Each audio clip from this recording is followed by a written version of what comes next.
Olá, meus amigos, tudo bem? Sejam todos bem-vindos. Mais esse domingo de estudo do Evangelho, que nós possamos unir nossos pensamentos em um só objetivo, que é realmente absorver esse ensinamento e colocar em prática, né? Mais do que tudo. E hoje o tema é bem isso, né? Nós vamos estudar o capítulo 18. Ainda muitos serão chamados, poucos escolhidos. E o tema é: nem todos os que dizem Senhor, Senhor entrarão no reino dos céus. Item de 6 a 9. Nem todos que dizem Senhor, Senhor entrarão no reino dos céus. Esse texto, né, o título já diz tudo, né? Não basta a gente falarmos de Jesus, proclamarmos sua fé, realizarmos as suas palavras, se nós realmente não efetivarmos aquilo que precisa ser efetivado para nos melhorarmos, né? Para nos credenciarmos a entrarmos no reino dos céus. Está certo? Então, vamos dar início ao nosso estudo de hoje. Vou trazer aqui, antes de mais nada, a figura do nosso anfitrião, que é o nosso Mestre Jesus, aqui, como eu sempre faço, né? Então, colocar ele aqui em destaque para todos vocês. Então, vamos agora, nesse momento, meus amigos, vamos acalmar nossos corações, elevar nosso pensamento ao Mestre Jesus, agradecer a oportunidade, a confiança e a certeza de que nunca estamos sós, que possamos, Pai querido, entender o Evangelho de hoje, compreender os seus dizeres e fazer as mudanças necessárias e tão imperiosas para que nós possamos realmente termos os requisitos necessários para um dia entrarmos no reino dos céus com a devida paz, devido reconhecimento necessário. Abençoa, Pai querido, o nosso firme propósito de aperfeiçoamento, que possamos ter o seu auxílio nos momentos mais difíceis, sabendo que quando estivermos com dificuldades, o Senhor sempre nos estenderá as mãos. Abençoa cada um de nós, abençoa a nossa família, abençoa toda a humanidade e fique conosco hoje e sempre, que assim seja. Então é isso aí, meus amigos. Vamos dar início, então, ao nosso estudo de hoje. Vou compartilhar aqui a tela, tá? Onde nós vamos começar com o título que eu disse, né? Capítulo 18, muitos serão chamados, poucos escolhidos, nem todos os que dizem Senhor, Senhor entrarão no reino dos céus, capítulo 6 a 9, tá certo? E o primeiro item, que é o item 6, diz o seguinte: nem todos os que me dizem Senhor, Senhor entrarão no reino dos céus. Apenas entrará aquele que faz a vontade de meu Pai, que estás nos céus. Muitos nesse dia me dirão: Senhor, Senhor, não profetizamos em teu nome? Não expulsamos em teu nome o demônio? Não fizemos muitos milagres em teu nome? Eu então lhes direi em altas vozes: afastai-vos de mim, vós que fazeis obras de iniquidade. O que Jesus quis dizer com isso, né? Por que Jesus disse isso para os seus seguidores? Né? Já que eles proclamavam, vinham dizendo Senhor, Senhor, eles proclamavam o seu nome, eles falavam palavras para expulsar demônios, eles faziam milagres em seu nome. Por que essas pessoas que tanto demonstravam de forma material a sua fé, Jesus falou que eles deveriam se afastar? Por que isso? Né? O que estava faltando na atitude desses servos, desses seguidores, para que Jesus os aceitassem melhor? Para que Jesus entendesse que eles estavam cumprindo o seu papel? Vamos lá, vamos ver se a gente consegue refletir. Aquele, pois, que ouve estas minhas palavras e as pratica, será comparado a um homem prudente que construiu sobre a rocha a sua casa. Quando caiu a chuva, os rios transbordaram, sopraram os ventos sobre a casa, ela não ruiu, pois está edificada na rocha. Mas aquele que ouve minhas palavras e não as pratica, se assemelha a um homem insensato que construiu sua casa na areia. Quando a chuva caiu, os rios transbordaram, os ventos sopraram e a vieram açoitar. Ela foi derribada, grande foi a sua ruína. Vejam, meus amigos, O grande objetivo do nosso evangelho aqui é a nossa reconstrução, né? A reconstrução do nosso santuário, que é o quê? Nosso coração, nosso espírito, a nossa alma. Em que base nós estamos reconstruindo esse santuário? Nós estamos apenas nos apegando às formas, aos dizeres, ou nós estamos realmente solidificando essa reconstrução em princípios fortes, rigorosos, retos, sólidos? Qual tem sido a nossa conduta? Porque se nós estivermos nos preocupando em nos mostrarmos pessoas boas, provavelmente ditas, mas não nos tornando pessoas boas na nossa essência, a menor tentação, a menor facilidade faz ruir esse nosso projeto. Nós vamos parecer bons para os outros, mas nós, no nosso interior, saberemos qual a nossa verdadeira essência. E a gente pode até esconder isso de todo mundo que está ao nosso redor. Mas será que não tem alguém maior que conhece os nossos corações? Será que aquele amigo que nos acompanha a vida eterna, como o nosso amigo espiritual, Deus, os bons espíritos, não conhecem a nossa verdadeira essência? Quem nós pensamos que estamos enganando? A nós sabemos que não, né? Aos que estão ao nosso redor, por algum tempo talvez. Mas quem nós pensamos que estamos enganando? E a reforma necessária? Porque um dia isso vai ser retirado, esse véu vai cair, e a gente vai precisar ficar realmente de frente com a necessidade de nos mostrar o que nós fizemos, o que nós construímos e onde nós construímos. Que obras foram essas?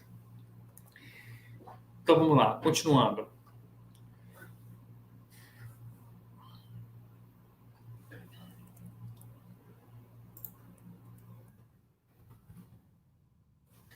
Aquele que violar um desses menores mandamentos e que ensinar os homens a violá-los será considerado como o último no reino dos céus, mas será grande no reino dos céus aquele que os cumprir e ensinar. Olha só, aquele que violar um desses menores mandamentos, que são os ensinamentos de Cristo, e que ensinar os homens a violá-los, ou seja, que mostrar que dá para fazer diferente, que não tem problema, que incentivar pessoas a violá-los, né? Será considerado como o último no reino dos céus, mas será grande no reino dos céus aquele que os cumprir e ensinar. Olha só o que está na frente. Cumprir e ensinar. Porque só pode ensinar alguém a fazer algo aquela pessoa que já realmente, efetivamente faz algo. Não é? Aquele que ensina algo que efetivamente não está cumprido em sua própria vida, ele acaba caindo naquilo que o título do texto fala. Não basta dizer Senhor, Senhor, né? Que não entrará no reino dos céus. Não é isso. Não basta ensinar os outros a fazer, se nós efetivamente não cumprimos, não fazemos isso em nossas vidas. Então veja que no Evangelho tem-se esse cuidado de colocar primeiro cumprir e ensinar, porque também não basta cumprir, fazer, nós temos que propagar a palavra, mas também não se pode ensinar se não se cumpre. Então esses são os dois requisitos necessários para que a gente possa realmente nos habilitarmos a um mundo melhor, a adentrarmos no mundo melhor. Cumprir, reformar, mudar e ensinar como fazer, né? Então esse é o primeiro passo. Continua o evangelho aqui.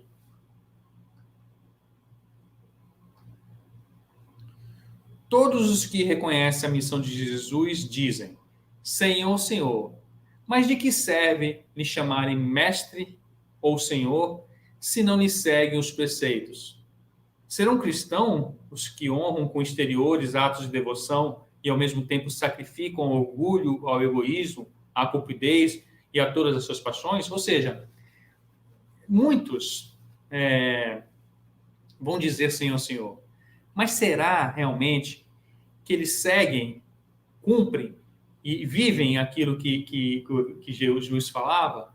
Será que ele realmente ele é todo cheio de atos exteriores, boa postura, bom comportamento para os que estão vendo, né, os que estão vendo, mas será que ele tem o orgulho subjugado? Será que ele é uma pessoa egoísta?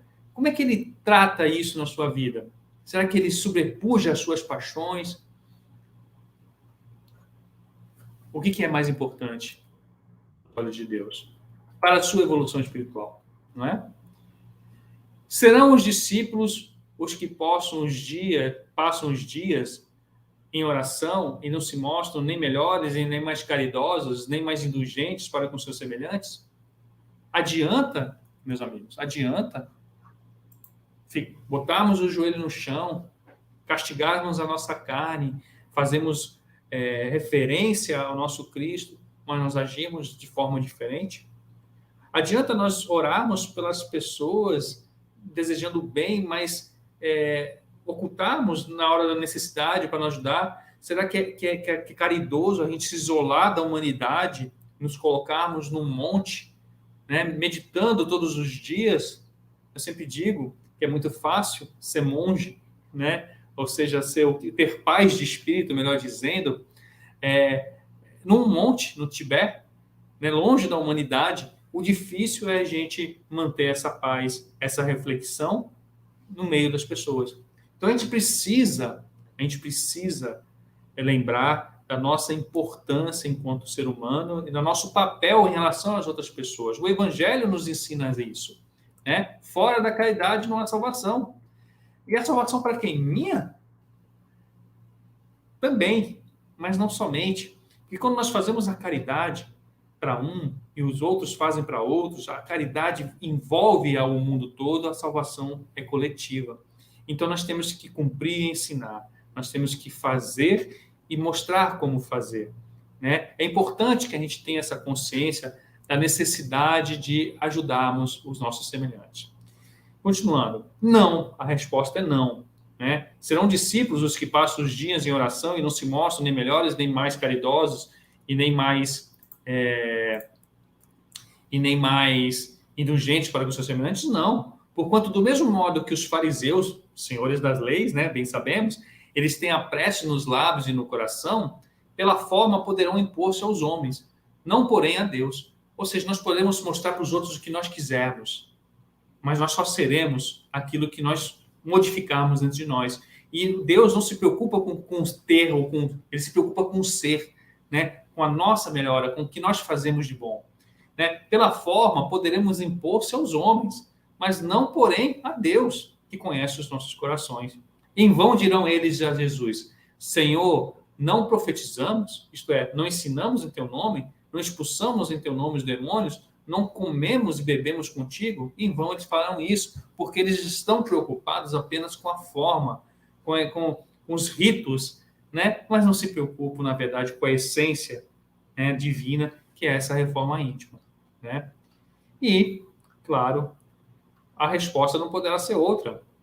Ele responderá para eles: não sei quem sois.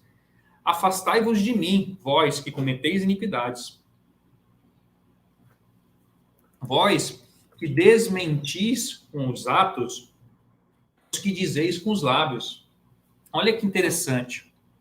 Vós que desmentis o que falas pelas suas condutas. Fala em algo e faz algo totalmente diferente. Não é? Que caluniais o vosso próximo, que espoliais as viúvas e cometeis adultério. Então, todos esses que falam uma coisa e fazem outra. Afastai-vos de mim, vós cujo coração destila ódio e fel, que derramais o sangue dos vossos irmãos em meu nome, que fazeis corram lágrimas em vez de secá-las. Vós todos que dizem Senhor, Senhor, mas que cometem atos que vão contrário às leis de Deus. Como pode nós nos dizermos filhos de Deus, cristãos, cumpridores dos nossos deveres, se nós apenas falamos e não fazemos igual? Nós espíritas não somos diferentes. Não somos diferentes. Não é porque somos espíritas que estamos cumprindo os nossos deveres. Não somos melhores do que ninguém.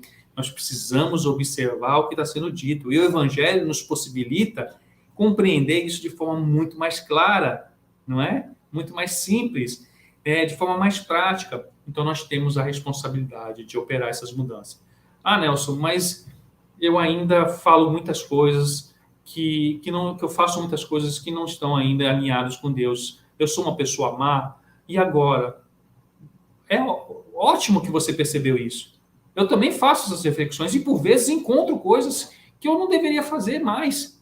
Erros que eu não deveria cometer mais. E eu sou ruim por causa disso? Não. Eu apenas ainda estou desatento à necessidade de mudança. Eu preciso fortalecer a minha base. A base desse templo que eu estou tentando construir em mim. E isso urge. O tempo urge, porque nós temos necessidade de fazer essa mudança o quanto antes. Não podemos esperar, né, o chamado. Nós estamos sendo chamados a todo momento. Então é importante que a gente tenha essa consciência, principalmente nós, espíritas, que muitas vezes nos colocamos numa situação de superioridade. Não temos nenhuma. Nenhuma. Nós temos mais responsabilidade, porque nós sabemos as consequências dos nossos atos, né? Nós sabemos o que precisamos fazer. Então nós temos que começar a trabalhar. Tá bom? Para vós haverá prantos e ranger de dentes, porquanto o reino de Deus é para os que são brandos, humildes e caridosos. Não espereis dobrar a justiça do Senhor pela multiplicidade das vossas palavras e das vossas genuflexões. O caminho único que vos está aberto para achares graça perante ele é o da prática sincera da lei do amor e da caridade. Então vejam, meus amigos, não existe outro caminho, não existe outra forma de encontrar o nosso mestre, senão com esse esforço em praticarmos o seu evangelho. O evangelho, ele é para ser lido, sim. O evangelho é para ser compreendido, sim. Mas mais do que lido e compreendido, ele deve ser praticado. Há pessoas que o praticam sem conhecê-lo. E o mérito deles é muito maior do que muita gente que os lê, né, e não pratica. Pensem nisso, reflitam. O evangelho, ele tem que estar cravado dentro dos nossos corações e emanando luz para todos aqueles que nos cercam, porque senão ele perde o seu efeito. E é realmente um desperdício a gente conhecer essa palavra e não colocá-las em prática, não é? Então, que nós possamos compreender isso e fazer essas mudanças necessárias o quanto antes em nossa vida, né? Porque é necessário que a gente entenda que somos filhos de Deus, sim, sempre seremos. Ele sempre vai nos dar outra oportunidade, mas nós não iremos aceitar, nós não iremos compreender, ao retornarmos à pátria espiritual, né, o tempo que nós perdemos, tendo todas as ferramentas na mão e poderíamos ter feito diferente. Isso vai nos encher de culpa, de tristeza, né, de dor. Teremos nova oportunidade? Teremos, mas teremos perdido um tempo muito benéfico, onde nós poderíamos ter nos mudado e onde nós poderíamos ter realmente ajudado muita gente, né? Prosseguindo aqui, meus amigos. São internas as palavras de Jesus, porque são a verdade. Constitui não só a salvaguarda da vida celeste, mas também o penhor da paz, da tranquilidade e da estabilidade das coisas da vida terrestre. Ou seja, olha só, as palavras do Mestre, ela não só nos favorece na vida celeste, mas também ela nos auxilia a ter paz, tranquilidade e estabilidade nas coisas da terra.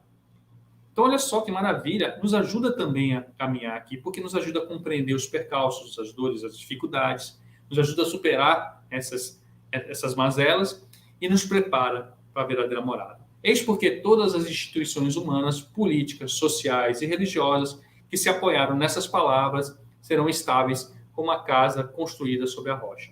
Os homens as conservarão, porque se sentirão felizes nelas. As que, porém, forem uma violação daquelas palavras, serão como a casa edificada na areia. O vento das renovações e o rio do progresso as arrastarão. Olha só, eis porque todas as instituições humanas, nós estamos falando de instituições espíritas, tá, meus amigos? Não vamos acreditar que somos os únicos a sermos salvos no planeta Terra, né? Eis que por todas as instituições humanas, políticas, sociais e religiosas que se apoiarem nessas palavras, ou seja, todas aquelas instituições humanas que fizerem o bem, que se apoiarem nas palavras de Jesus, elas serão amparadas, né? Serão estáveis, porque serão estáveis e serão bem recebidas pelos homens, serão conservadas por eles, né? Então, todas elas, da mesma forma, também serão amparadas pela lei do progresso, pela lei de amor e por tudo que nós temos de bom para construir nossas vidas por conta desse progresso. Então, vejam, nem todo mundo que fala Senhor, Senhor, entrará no reino dos céus. Nós precisamos praticar, né, e ensinar, e propagar.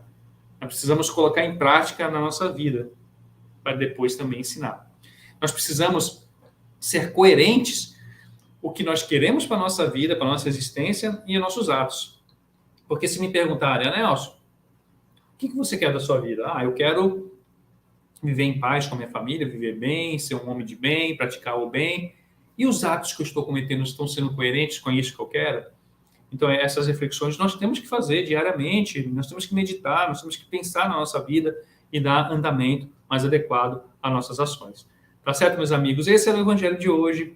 Espero ter contribuído com todos vocês. É sempre muito bom estar juntos nesse domingo, né? Que a gente possa caminhar sempre de mãos dadas, dando a mão uns para os outros e sempre contando com a mão amiga do Mestre Jesus. A quem eu trago agora, né, para participar agora na nossa tela, pedindo a todos vocês que fechem os seus olhinhos nesse momento, para que nós possamos encerrar de coração aberto, agradecendo mais uma vez, Mestre Jesus, pela oportunidade de hoje, que nós possamos ter um bom domingo com a nossa família, com os entes queridos, que a paz possa realmente tomar conta do nosso lar, de todos aqueles que amamos, que todos aqueles que necessitam de Ti, Pai querido, possam ser abraçados nesse momento, que o Seu amor alcance toda a humanidade. Abençoe a todos nós e que nos fortaleça nesse projeto de autoaprimoramento, que nós possamos nos tornar realmente pessoas melhores, por dentro como por fora. Abençoe, Pai querido, as nossas ações e fique conosco hoje e sempre. Que assim seja. E que assim seja, meus amigos. Obrigado pela companhia de vocês. Até o próximo encontro e até mais.